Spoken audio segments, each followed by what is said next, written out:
cet environnement, on peut faire une conjugaison entre projet social et émergence, c'est-à-dire aller vers l'émergence.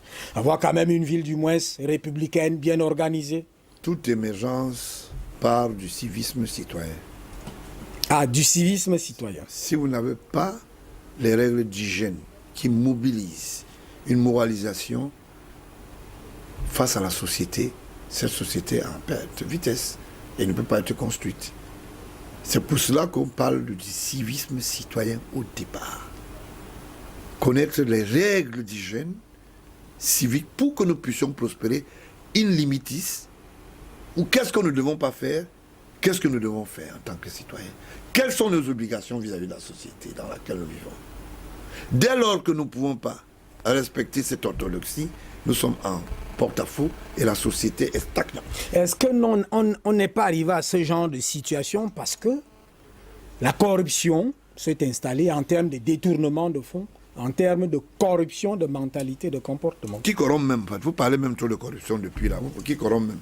La société moyenne, la société d'aristocratie ou la société... Vous savez quand même que, bon, en fait, corruption en tant que détournement, vous savez quand même que les prisons, vous avez les dossiers, vous les avez... Oui, mais la corruption, c'est quoi? C'est celui qui incite à la corruption doit être poursuivi aussi. Corrupteur et corrompu. Oui, et on en a arrêté combien au Cameroun? Vous répondez? Les corrupteurs, on a arrêté combien? Vous répondez? Je n'en connais pas. Les corrupteurs, les corrompus, oui, mais les corrupteurs, non. Je ne connais pas. Ça veut dire que quelque part, le processus lui-même de lutte contre la corruption, si on s'en tient à ce que vous dites a fait faillite, dans ce sens-là. Les lois. Quelles lois? Il faut les mettre en application. Il y a un processus.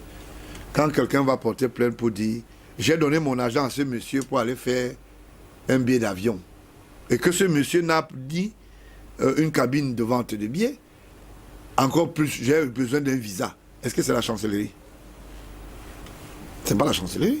Ça veut dire que lui, c'est lui qui incite à la corruption. Donc, il doit être poursuivi au même titre que l'autre. Les gens trouvent que c'est pas normal. D'où la loi.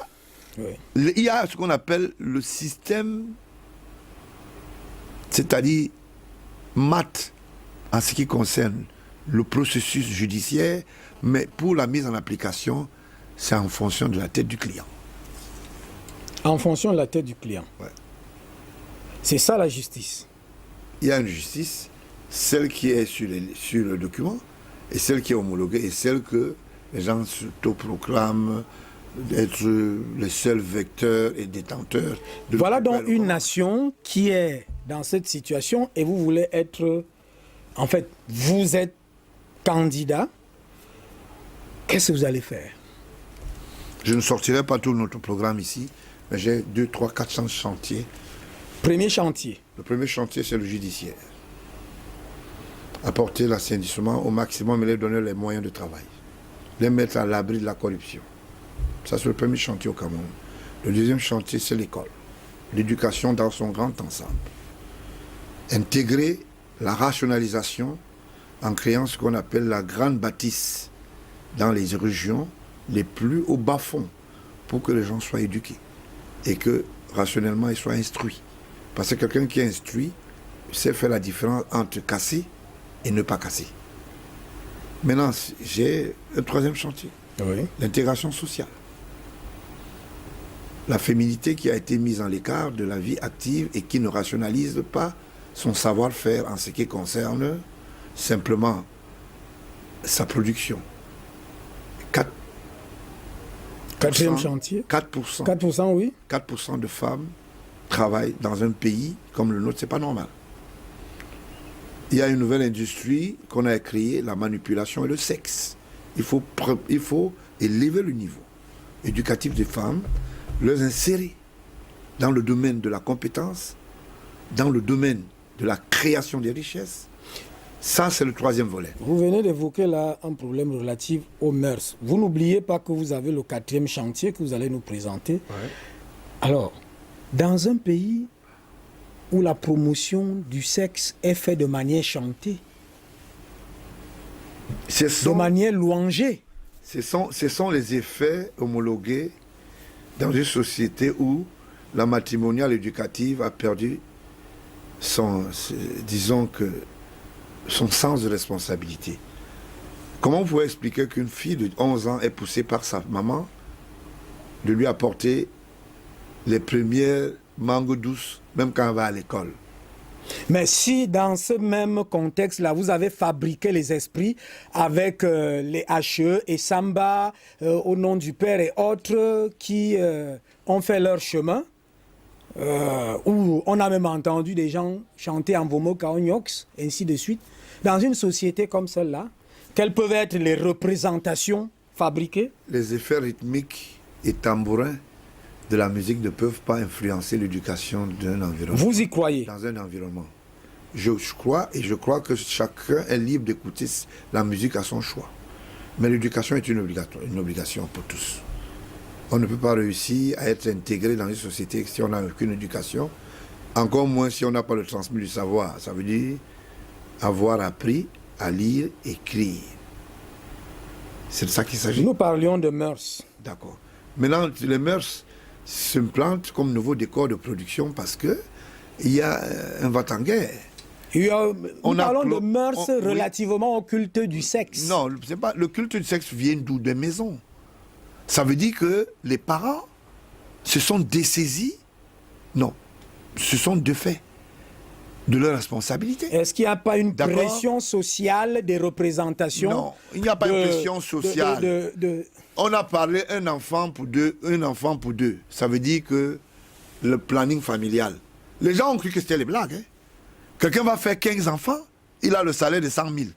Il est obligé de voler un peu. Hein. Là, je fais ton emprunt. D'accord? Et c'est ça qui est un danger.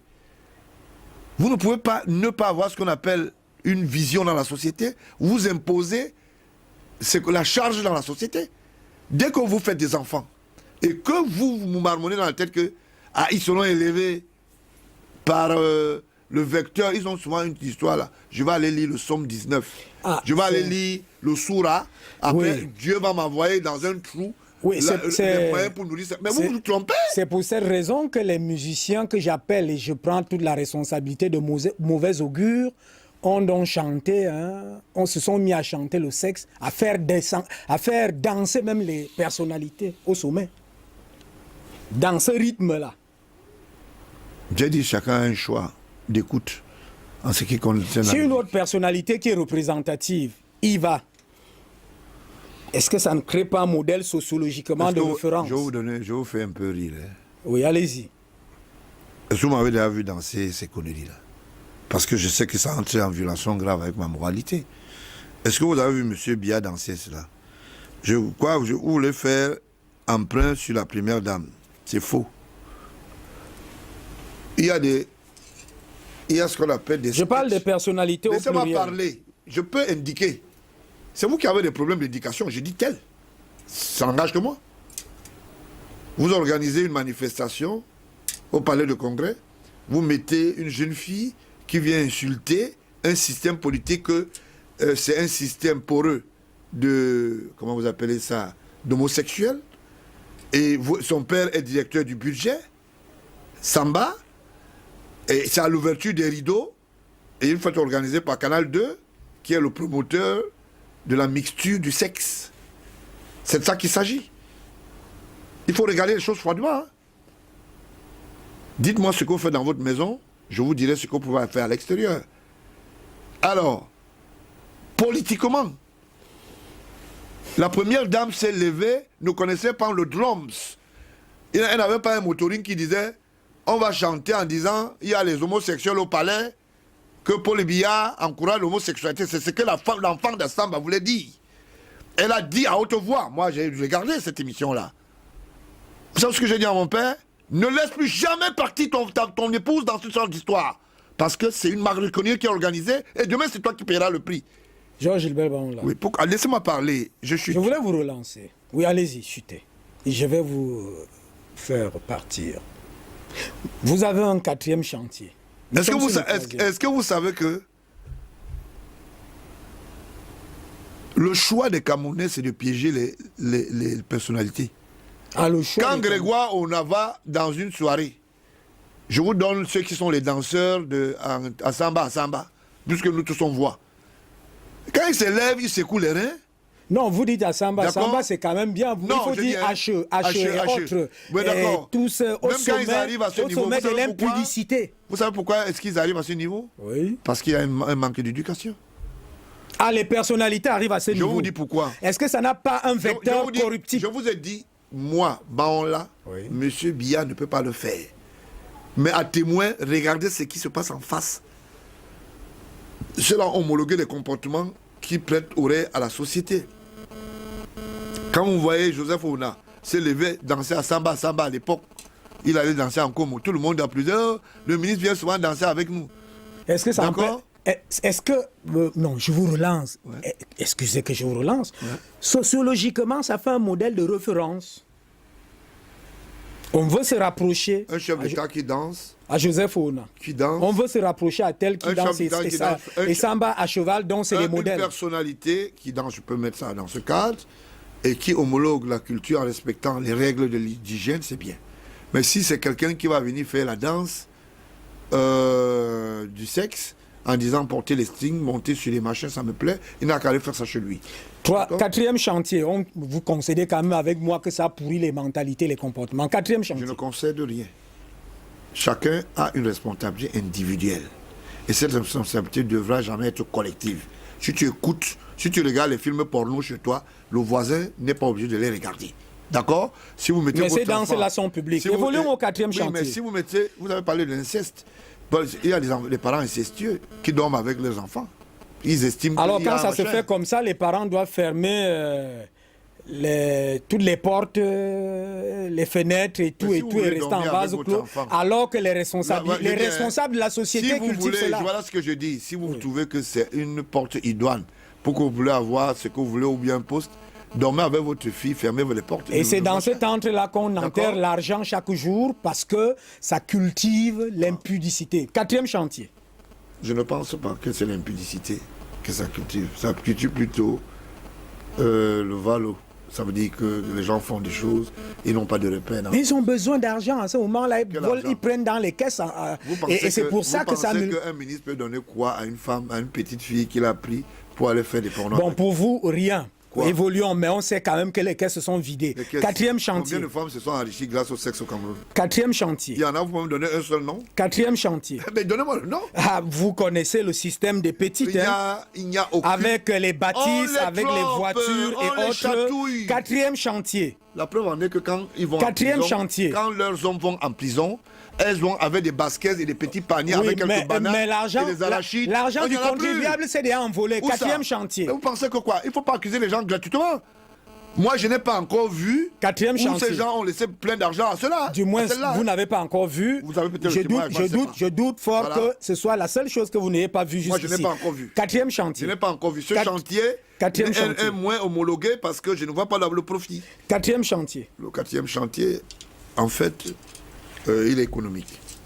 Ouais. Il faut rationaliser l'intérêt de la recherche. Dans un pays, il faut la recherche scientifique. Il faut encourager la recherche scientifique. De par la recherche scientifique, ça crée des arcanes d'une richesse planétaire. D'où intervient la rationalité d'un carnet d'adresses. Vous savez, quand il n'y a Il pas faut encourager la recherche scientifique. la recherche scientifique, parce Vous que croyez qu'elle est moins elle est un vecteur. Non, très non, je dis important. l'état de lieu. Vous croyez que avec ces agrégés et autres qui se recrutent au mètre carré, Où ça? Dans quelle université? partout au Cameroun, un professeur de ceci, docteur de... Vous parlez la des- recherche là n'est pas Vous faite. parlez des académiciens. Ça n'a rien à voir avec les chercheurs. Évoluons. D'accord. Encourager la recherche scientifique. Donc, et quand la recherche scientifique ne se fait pas ressentir, il y a un problème. Et le cas de la recherche scientifique, c'est quoi? Ça part d'un laboratoire, ça entre dans le corps d'un projet, et ça crée le mécanisme de richesse, et ça crée ce qu'on appelle les infraproducteurs, le cas du chantier naval. Fondindam est un architecte. Il dit voilà ce que je peux apporter. J'ai fait la recherche dessus. Je médite ceci. Et voilà, il a apporté ces 250 milliards que je demande à M. Biya en tant qu'entité additionnelle, politique et exécutive et président de la République, de libérer Fondindam.